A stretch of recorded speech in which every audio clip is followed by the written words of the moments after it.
Hello students, welcome to World Students Co.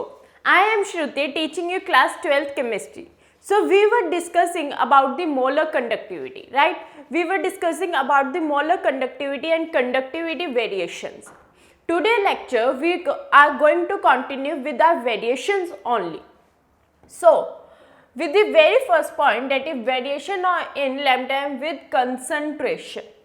ठीक है, कल जब हमने पढ़ा था, जो हमने लास्ट लेक्चर में हमने पढ़ा था, तो हमने उसमें क्या पढ़ा था कि हमारे पास कंडक्टिविटी की क्या होती है, कंडक्टिविटी की वेरिएशन क्या थी। आज के लेक्चर में हम मोलर कंडक्टिविटी की बात करने वाले कि मोलर कंडक्टिविटी की क्या वेरिएशन आएगी। सो फॉर स्ट्रॉन्ग इलेक्ट्रोलाइट्स, अगर मेरे पास स्ट्रॉन्ग इलेक्ट्रोलाइट है, स्ट्रॉन्ग इलेक्ट्रोलाइट कौन से होंगे, जो पूरे ही डिसोशिएट हो जाएंगे, मतलब कि पूरा ही जो है वो अपने आयंस में कन्वर्ट हो जाएंगे। जैसे NaCl है तो वो Na पॉजिटिव और Cl नेगेटिव में पूरा टूट जाएगा। तो ऐसे इलेक्ट्रोलाइट्स को हम क्या कहेंगे, स्ट्रॉन्ग इलेक्ट्रोलाइट्स कहेंगे, जो पूरे ही डिसोशिएट हो जाते हैं, वो जो पूरे ही सॉल्यूशन में जाके टूट जाएंगे। So for strong electrolyte, lambda m increases slowly with dilution. अब डाइल्यूशन क्या होता है, जो हमें पता है कि डाइल्यूट करना मतलब किसी भी ये मेरा सॉल्यूशन है, इसमें 90% सॉल्वेंट को रखना और कुछ 10% सॉल्यूट को रखना। बेसिकली परसेंटेज वैल्यू डिक्रीज और इंक्रीज हो सकती है। कहने का मतलब क्या है कि मैक्सिमम सॉल्वेंट हो और मिनिमम सॉल्यूट हो। सो डाइल्यूशन क्या है, जब हम सॉल्वेंट की कैपेसिटी, सॉल्वेंट की जो क्वांटिटी है उसको इंक्रीज कर दे। ठीक है, क्वांटिटी ऑफ सॉल्वेंट इंक्रीज्ड। तो डाइल्यूशन कौन से, जब हम एक सॉल्यूशन के अंदर सॉल्वेंट की क्वांटिटी को इंक्रीज कर दे, तो लैम्डा m की वैल्यू इंक्रीज करेगा, लेकिन धीरे धीरे एज हम डाइल्यूशन को इंक्रीज करते जाएंगे। मतलब कि अगर मैं उसके अंदर सॉल्वेंट और डालती जाऊंगी तो डाइल्यूशन इंक्रीज करेगा, लेकिन जो लैम्डा m की वैल्यू वो भी इंक्रीज करेगा, लेकिन कैसे, धीरे धीरे। क्यों ऐसा होएगा, देखो ये मेरा सॉल्यूशन है, सपोज कि ये मेरा कोई सॉल्यूशन है, इसके अंदर मैंने सॉल्वेंट डाला, तो उससे क्या होएगा, आयंस डिसोशिएट हो जाएंगे। आयंस तो डिसोशिएट हो गए, लेकिन अब क्या हुआ, वो चार्जेस में कन्वर्ट हो गए, नेगेटिव एंड पॉजिटिव चार्ज में कन्वर्ट हो गए। तो वही बात है, चार्ज जो है नेगेटिव तो फ्लो कर देगा, लेकिन पॉजिटिव चार्ज कहीं ना कहीं हिंड्रेंस प्रोड्यूस करेगा, जिसके वजह से हमारे पास स्लो इंक्रीज आएगा। तो आप देख रहे हो कि जैसे जैसे हमारा डाइल्यूशन इंक्रीज कर रहा है, जैसे जैसे डाइल्यूशन इंक्रीज कर रहा है, हमारी जो लैम्डा m की वैल्यू वो भी इंक्रीज कर रही है। क्यों, और धीरे धीरे इंक्रीज करेगी, ये नहीं कि एकदम रैंडम करिए, धीरे धीरे इंक्रीज करिए, क्योंकि जो हमारे पास यहाँ पे पॉजिटिव चार्ज की हिंड्रेंस आ जाएगी। ठीक है, ये हो जाएगा। तो फॉर स्ट्रॉन्ग इलेक्ट्रोलाइट्स जो लैम्डा m है, ठीक है, उसके डाइल्यूशन के साथ इंक्रीज करते हुए लैम्डा m इंक्रीज करेगा। नाउ जो हमारे पास ये कॉन्सेंट्रेशंस होते हैं, ये भी 3 तरह के होते हैं। कहने का मतलब क्या है कि हमारे पास जो ये ग्राफ आया है ना, ये जो हमने अभी ऐसा ग्राफ पढ़ा है, ये जो आया है ग्राफ, वो डेबे-हर्कल्स इक्वेशन से आया। डेबे और हर्कल ने एक इक्वेशन प्रोड्यूस करी थी मोलर कंडक्टिविटी को लेके, that is molar conductivity is equals to lambda m naught minus AC की पावर हाफ। पावर हाफ का मतलब क्या होता है, रूट c। पावर हाफ का मतलब होता है root c। So the value of constant A depends upon the type of electrolyte, that is charges on the cation and anion produced. So क्या होएगा, अब जो ये A है ना, इसकी जो वैल्यू है हर एक रिएक्शन के लिए, हर एक सीरीज के लिए डिफरेंट होएगी। फॉर एग्जाम्पल मेरे पास अगर NaCl है, ठीक है, तो ये किस में कन्वर्ट हो रहा है, Na पॉजिटिव और Cl नेगेटिव में कन्वर्ट हो रहा है। कितने इलेक्ट्रॉन्स ये दे रहे हैं, एक, तो इसका टाइप कौन सा हो जाएगा, 1,1 टाइप। तो कहने का मतलब ये है कि A की जो वैल्यू है वो हर एक सॉल्यूशन के लिए डिफरेंट होगी। Next is where lambda m naught is the limiting molar conductivity. Limiting molar conductivity की जो है हमारे पास वो लैम्डा m नॉट है, that is when C is approaching to 0, lambda m is equals to lambda naught. अब इसका क्या कहने का मतलब क्या, C क्या है, यहाँ पे मेरी कंडक्टिविटी है, ठीक है। कंडक्टिविटी कभी ना कभी तो यहाँ पे 0 पे पहुंचेगी। अगर आप इस ग्राफ में देखो तो इस ग्राफ में भी मेरी कंडक्टिविटी कभी ना कभी 0 पे टच कर रही है। तो कहने का मतलब क्या है कि जब ऐसा पॉइंट आ जाएगा जहां कंडक्टिविटी 0 पे आ जाएगी, ठीक है, कंडक्टिविटी आ गई 0 पे, तो जो लैम्डा एम है वो लैम्डा एम नॉट के बराबर हो जाएगा। ऑब्वियस सी बात है कि जो मेरा लैम्डा एम है वो लैम्डा एम नॉट के बराबर हो जाएगा, क्योंकि ये वैल्यू 0 हो जाएगी। तो ऐसी सिचुएशन जहां कंडक्टिविटी 0 पे लाई कर जाए और मेरी molar conductivity limiting molar conductivity के बराबर हो जाए, तो उस कंडीशन में हमारे पास ये वैल्यू आएगी। अब ए की वैल्यू कैसे चेंज होगी हमारी? तो अगर ए की वैल्यू हम देखा जाए तो मैं यहाँ पे कुछ रिएक्शंस लिखे, जैसे कि NaCl है। NaCl किस में ब्रेक डाउन हो रहा है? Na पॉजिटिव और Cl नेगेटिव में। कितने इलेक्ट्रॉन्स का शेयर हो रहा है? एक इलेक्ट्रॉन का। तो ये टाइप कौन सी हो जाएगी? 1-1 टाइप, मतलब ये भी एक इलेक्ट्रॉन दे रहा है, ये भी एक इलेक्ट्रॉन ले रहा है, तो दोनों एक एक इलेक्ट्रॉन की शेयरिंग कर रहे हैं, तो बेसिकली 1-1 टाइप। अगर आप दूसरे में देखो, कैल्शियम क्लोराइड किस में कन्वर्ट हो रहा है? कैल्शियम 2 पॉजिटिव और क्लोरीन 1 नेगेटिव। तो यहाँ पे तो 2 इलेक्ट्रॉन जा रहे हैं, बट यहाँ पर एक एक इलेक्ट्रॉन है, तो कौन सा टाइप हो जाएगा? 2-1 type, 2-1 type. Next is MgSO4। MgSO4 में क्या हो रहा है? ये जो है 2 इलेक्ट्रॉन दे रहा है और ये 2 इलेक्ट्रॉन ले रहा है, तो 2-2 की शेयरिंग हो रही है। जब 2-2 की शेयरिंग हो रही है तो क्या हो जाएगा? 2-2 टाइप। तो इसी इक्वेशंस पे डिपेंड करता है हमारी ए की वैल्यू, ठीक है। मतलब जो हमारे पास ये इक्वेशन थी, lambda m is equals to lambda m naught minus a root c, इसमें जो ये ए है वो डिपेंड करेगा कि इलेक्ट्रॉन की शेयरिंग कैसी हो रही है, किस टाइप में हो रही है, ठीक है। 1-1 टाइप हो रही है, 2-1 टाइप हो रही है, 2-2 टाइप हो रही है, किस टाइप में हो रही है, ये हमारा कौन बताएगा? ए की वैल्यू बताएगी, ठीक है। I hope this is clear to you. अब हम बात करेंगे वीक इलेक्ट्रोलाइट्स की, राइट कि अब वीक इलेक्ट्रोलाइट्स के केस में क्या होगा? हमारे पास स्ट्रॉन्ग इलेक्ट्रोलाइट के केस में क्या हो रहा था? डाइल्यूशन इंक्रीज कर रही है, नॉर्मली लैम्डा एम की वैल्यू इंक्रीज कर रही है, बट यहाँ पे उल्टा होएगा, यहाँ पे डिक्रीज कर जाएगी। ऐसा क्यों? A weak electrolyte is not completely dissociated at all concentration with the dilution lambda m naught value increases। अब क्या हो रहा है? जहाँ यहाँ पर क्या होगा? वीक इलेक्ट्रोलाइट कौन से होंगे? वीक इलेक्ट्रोलाइट वो इलेक्ट्रोलाइट्स होंगे जो कंप्लीटली डिसोशिएट नहीं करेंगे, मतलब कि कुछ पार्ट ही उसका डिसोशिएट करेगा। जैसे कि हमारा है एसिटिक एसिड CH3COOH, ये किस में कन्वर्ट होएगा? CH3COOH, ये कन्वर्ट हो जाएगा CH3C double bond O plus में H पॉजिटिव, ठीक है, ये इसमें हमारा कन्वर्ट हो जाएगा। तो अब यहाँ पे क्या हो रहा है? वीक इलेक्ट्रोलाइट्स के केस में क्या होता है कि ये कंप्लीटली डिसोशिएट तो होते नहीं है, ये पार्शियली डिसोशिएट होते हैं, तो इनकी जो कंसंट्रेशन वैल्यू होती है वो हाई हो जाती है। विद द डाइल्यूशन जो लैम्डा एम नॉट की वैल्यू वो इंक्रीज तो करेगी, लेकिन बहुत एकदम से रैपिडली डिक्रीज भी कर जाएगी। आप देख रहे हो, एकदम अगर इंक्रीज कर रही है तो रैपिडली डिक्रीज भी कर रही है। So at infinite dilution, infinite dilution का मतलब क्या होता है? जब C जो है, मतलब हमारी जो मोलारिटी है वो 0 पे लाई कर रही हो, मतलब वो 0 के बहुत नियर अबाउट पहुंच रही हो, तो इलेक्ट्रोलाइट डिसोशिएट्स कंप्लीटली। अब ऐसी कंडीशन जहां पे सॉल्वेंट की वैल्यू ही बहुत ज्यादा होगी, ठीक है, सॉल्वेंट इतना ज्यादा हो गया तो जो हमारे पास उसके अंदर इलेक्ट्रोलाइट्स है उसको भी डिसोशिएट करना पड़ेगा, और जब वो डिसोशिएट करेगी तो C की वैल्यू जो है कहीं ना कहीं हमारी मोलारिटी जो है वो 0 पे लाई कर जाएगी।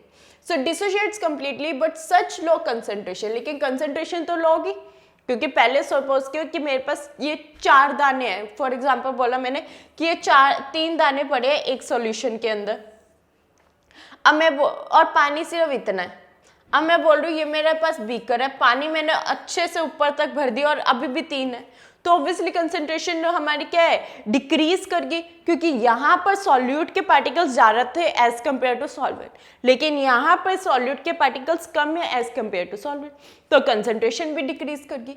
तो कंसंट्रेशन डिक्रीज करके मतलब डाइल्यूशन इंक्रीज कर गया, और अगर डाइल्यूशन इंक्रीज कर गया तो the molar conductivity of the solution is so high that it can not be measured accurately, तो उसकी मोलर कंडक्टिविटी इतनी ज़्यादा बढ़ जाएगी, आप देख रहे हो यहाँ पे इतनी ज़्यादा ये बढ़ जाएगी कि उसकी जो मोलर कंडक्टिविटी है हम एग्जैक्ट वैल्यू में नहीं निकाल सकते, एग्जैक्ट हम उसको एक्यूरेटली मेजर नहीं कर सकते। और फिर उधर से हमारे पास एक लॉ आता है कोलेरॉश लॉ, जो हमें हेल्प करेगा इसकी मोलर कंडक्टिविटी बताने में। ठीक है, तो बेसिकली क्या है कि अगर स्ट्रॉन्ग इलेक्ट्रोलाइट है तो उसमें जो मोलर कंडक्टिविटी होगी वो इंक्रीज करेगी, लेकिन धीरे धीरे। लेकिन वीक इलेक्ट्रोलाइट के केस में वो एकदम रैपिड अगर इंक्रीज करे तो रैपिड ही डिक्रीज भी करेगी। ठीक है, डिपेंडिंग अपॉन द कंसंट्रेशन। अगर मेरी डाइल्यूशन इंक्रीज कर रही है तो बिल्कुल रैपिड इंक्रीज करेगा, लेकिन अगर डाइल्यूशन जो है डिक्रीज कर रही है तो मेरे पास यहाँ पर वैल्यू में भी डिक्रीज आ जाएगा। लेकिन ऐसा हमारे पास स्ट्रॉन्ग इलेक्ट्रोलाइट के केस में नहीं था, क्योंकि स्ट्रॉन्ग इलेक्ट्रोलाइट में जो था डाइल्यूशन इंक्रीज ही करी जा रही थी, और इंक्रीज करी थी जो लैम्डा एम की वैल्यू वो भी धीरे धीरे इंक्रीज करी थी, एकदम ग्रेजुअल इंक्रीज नहीं था। राइट, तो अब हम पढ़ते हैं कोलेरॉश लॉ। राइट, कोलेरॉश लॉ क्या कहता है कि हमारे पास कोई भी जो, अगर मैंने इसके अंदर इलेक्ट्रोलाइट डाला है तो वो डिसोशिएट कर जाएगा। तो वो क्या करेगा, डिसोशिएट कर जाएगा। जैसे ये है, मैंने इसको अभी कोई एक कनेक्शन नहीं है तो ये नॉर्मल अपने कंडीशन में प्रेजेंट है, Na पॉजिटिव Cl नेगेटिव। लेकिन जैसे इसको कंडीशन मिली, ठीक है, तो क्लोरीन जितना भी था, जो भी नेगेटिव चार्ज था वो एनोड पे शिफ्ट हो गया, और जितना भी पॉजिटिव चार्ज था वो कैथोड पे शिफ्ट हो गया। तो कहने का मतलब क्या है कि यहाँ पर डिस्ट्रीब्यूशन हो जाती है, जितने भी चार्जेस इंड्यूस हुए हैं वो डिस्ट्रीब्यूट हो जाएंगे जैसे ही हमने कनेक्शन को अप्लाई करेंगे। राइट, तो ऐसे कुछ हमारी रिएक्शन हो जाएगी। तो ये हमारा कुछ कंडीशन आ जाएगा कि इलेक्ट्रिसिटी इलेक्ट्रॉन के पास करते ही यहाँ पर मेरे पास कैथोड पे सारा पॉजिटिव चार्ज आ जाएगा एंड एनोड पे सारा नेगेटिव चार्ज आ जाएगा। ठीक है, तो कोलेरॉश क्या कहता है, limiting molar conductivity of an electron can be represented as the sum of individual contributions of the anion and cation of the electrolyte. तो कहने का मतलब क्या है कि जो लिमिटिंग मोलर कंडक्टिविटी है that is lambda M naught जो है वो जो होएगा, जो उस पर डिपेंड करेगा कि कैटायन और एनायन कितने बने। अब हमने यहाँ पे रिएक्शन देखा कि कैटायन भी बने और हमारे पास एनायंस भी बने। राइट, जो कैटायंस और एनायंस की जो कंडक्टिविटी है, मतलब वो कितने पार्टिकल्स में डिसोशिएट हुए हैं, उस पर डिपेंड करेगा कि हमारे पास लैम्डा एम नॉट की वैल्यू क्या आएगी।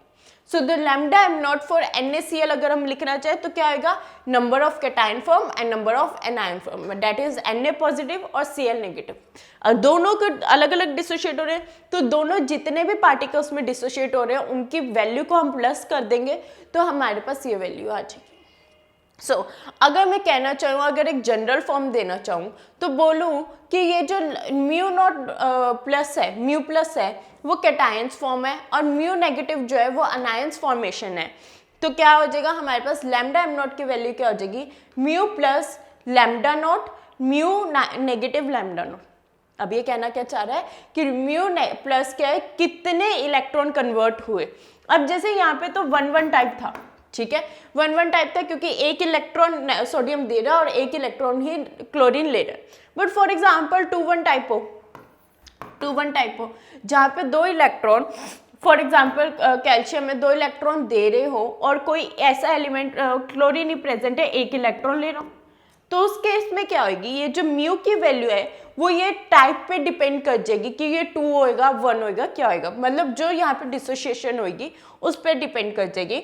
Similarly for the mu 1 and lambda naught is the standard values. ठीक है, हमें ये क्वेश्चन में गिवन होगी कि क्या स्टैंडर्ड वैल्यू होती है। ठीक है, तो ये मेरे पास एक नॉर्मल कंडीशन है।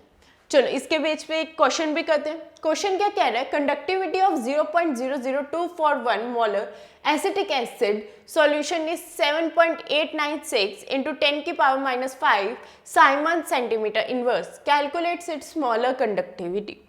तो बेसिकली हमें निकालना क्या है, मोलर कंडक्टिविटी निकालनी, मतलब लैम्डा एम की वैल्यू निकालनी है।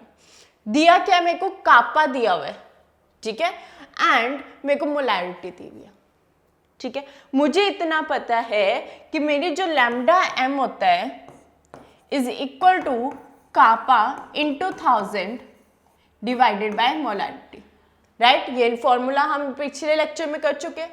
तो मुझे जब ये निकालना है तो मैं पुट करूंगी ये कापा की वैल्यू क्या है 7.896 इंटू 10 की पावर -5, ठीक है। इसको मैं कैसे लिख सकती हूँ इंटू 10 की power 3 divided by 0.00241।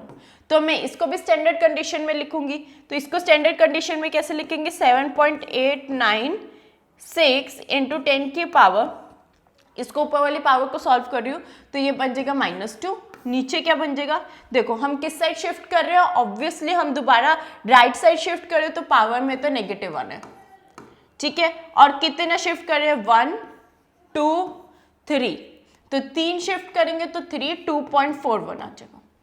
I hope this is clear. ये तो हम बेसिक कॉन्सेप्ट वाले लेक्चर में ऑलरेडी कर चुके हैं, जो हमने लोगैरिथम और एंटीलॉग किया था, कि उसमें हमने देखा था कि हम किसी भी चीज को स्टैंडर्ड कंडीशंस में कैसे लिखते हैं।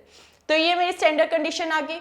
ऑब्वियस सी बात है, इस पावर को ऊपर लेके जाएंगे तो ये आ जाएगा मेरे पास 7.8896। इसको मैं राउंड ऑफ करके क्या लिख सकती हूँ, ठीक है 90 लिख दूँ, 90 इंटू 10 की पावर -2 प्लस 3 डिवाइडेड बाय 2.4 लिख रही हूँ इसको, क्लियर। और यहाँ पे मेरे पास अब मेरी वैल्यू जो है वो रिड्यूस होके आ जाएगी 32.76 साइमन सेंटीमीटर स्क्वायर पर मोल। ये हमारे पास ऐसे हमने न्यूमेरिकल सॉल्व करना है। तो सिंपली उसने क्या बोला कि मोलर कंडक्टिविटी निकालो, ठीक है। जब मेरे को मोलैरिटी दी हुई थी, अब देखो ये कंसंट्रेशन नहीं दी हुई, मोलैरिटी दी हुई है, तो मोलैरिटी को मल्टीप्लाई बाय 100, कापा इंटू 1000, ठीक है। तो कापा इंटू 1000 किया, ये मैंने पावर रिड्यूस करी, मैंने यहाँ पे भी इसको स्टैंडर्ड कंडीशन में लिखा, ठीक है। उधर से मेरे पास वैल्यू आ जाएगी 32.76 साइमन सेंटीमीटर स्क्वायर पर मोल, क्योंकि हमारी मोलर कंडक्टिविटी की ऐसा यूनिट होती है साइमन सेंटीमीटर स्क्वायर पर मोल। और मैंने साइमन ही क्यों यूज किया, क्योंकि मेरे को कापा की वैल्यू भी साइमन्स में गिवन थी इसलिए, राइट। एक और क्वेश्चन करते हैं। इसमें क्या कह रहा है, कैलकुलेट लैम्डा नॉट वैल्यू, मतलब लिमिटिंग मोलर कंडक्टिविटी निकालनी है। लैम्डा नॉट का मतलब क्या है, लिमिटिंग मोलर कंडक्टिविटी हमें निकालनी है फॉर CaCl2 एंड MgSO4, ठीक है। तो हम कैसे करेंगे, पहले CaCl2 को डिसोशिएट करेंगे। तो CaCl2 किस में कन्वर्ट हो गया, Ca2 पॉजिटिव प्लस में क्लोरीन नेगेटिव, राइट। अब इसको बैलेंस करने के लिए यहाँ पे मेरे को 2 लगाना पड़ेगा, क्लियर। तो यहाँ पे मेरे पास क्या बन जाएगा ये कि लैम्डा नॉट की वैल्यू इज इक्वल टू, ठीक है, lambda naught for Ca2 positive then plus lambda naught 2, क्योंकि यहाँ पे 2 क्लोरीन आ रहे हैं, देन Cl नेगेटिव, ठीक है। अब इनकी वैल्यू हम यहाँ से देखेंगे तो lambda naught for Ca2 positive हमारे पास है 119 एंड फॉर Cl नेगेटिव की केडी 76.3, तो प्लस में 2 इंटू 76.3, ये हमारे पास वैल्यू। दोनों की वैल्यूज देख ली, ये टेबल आपको पेपर में भी गिवन होएगा, ठीक है। ये टेबल या फिर आपको जनरली एक लाइन में स्टेटेड होएगा, राइट। तो इसके वैल्यू जब हम सॉल्व करेंगे तो ये आ जाएगी हमारी 271.6 साइमन सेंटीमीटर स्क्वायर पर मोल। इसके भी जो यूनिट होती है वो हमारी मोलर कंडक्टिविटी के तरह ही सेम होती है। नेक्स्ट इज फॉर MgSO4, तो MgSO4 के लिए क्या बन जाएगा, Mg2 पॉजिटिव प्लस में SO4 2 नेगेटिव। तो ये टाइप कौन सी है, 2 टाइप है, ठीक है। तो हमें इधर कुछ कन्वर्ट करने की जरूरत नहीं है, आगे मल्टीप्लिकेशन करने की जरूरत नहीं है, क्योंकि हमने कोई बैलेंसिंग नहीं करी। तो Mg की वैल्यू क्या आ जाएगी 106 और SO4 की आ जाएगी 160। दोनों को हम ऐड करेंगे तो ये आ जाएगा 266 साइमन सेंटीमीटर स्क्वायर पर मोल। तो ये हमारे पास मेथड है हमारी लैम्डा नॉट की वैल्यू निकालने का। I hope this lecture is very clear to you students, कि आज के लेक्चर में हमने मोलर कंडक्टिविटी करी है, ठीक है। लिमिटिंग मोलर कंडक्टिविटी करी कि लिमिटिंग मोलर कंडक्टिविटी एक्चुअली होती क्या है और उसको निकालते कैसे, राइट। अभी हमने देखा कि हम उसको कैसे फाइंड आउट करेंगे, उसको सिंपली हमने जो हमारे पास सॉल्यूशन है उसको डिसोशिएट कर दिया उसके कैटायन और एनायन में, और वही कैटायन और एनायन की वैल्यूज को प्लस करके हमने मोलर कंडक्टिविटी निकाली। तो यहाँ पर आज हमारा फर्स्ट हाफ चैप्टर कंप्लीट हो गया।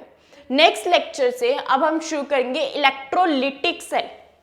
ठीक है, अभी जो हम पढ़ रहे हैं वो है electrochemical cell. Electrochemical cell, electrochemical cell कौन सा था? जिसने इलेक्ट्रिसिटी यूज करके हमने केमिकल जो हमारी केमिकल एनर्जी है उसे यूज करके इलेक्ट्रिसिटी प्रोड्यूस की। केमिकल टू इलेक्ट्रिसिटी की बात करी, लेकिन अब हम इसका ऑपोजिट पढ़ेंगे, दैट इज इलेक्ट्रोलिटिक सेल पढ़ेंगे। इलेक्ट्रोलिटिक सेल में क्या होगा? अब हमारे पास ये जो इलेक्ट्रिसिटी है, ठीक है, इलेक्ट्रिक एनर्जी है, उसको यूज करके हम केमिकल रिएक्शन परफॉर्म करेंगे। तो आज का लेक्चर से हमारा हाफ चैप्टर कंप्लीट हो गया। नेक्स्ट लेक्चर से अब हम शुरू करने वाले इलेक्ट्रोलिटिक सेल, राइट। तो आज के लेक्चर तक हमारे जो पार्ट्स हो गए हैं उसको आप अच्छे से रिवाइज करें। इलेक्ट्रोकेमिकल सेल के सारी डेफिनेशंस को क्लियर कर लिए, क्योंकि अगर डेफिनेशंस तो वही रहेंगी, बातें वही रहेंगी, बट रिवर्सिबिलिटी में हम बात करेंगे, right. So will meet you in the next lecture. Thank you from the world students cope. Will meet you in the next lecture.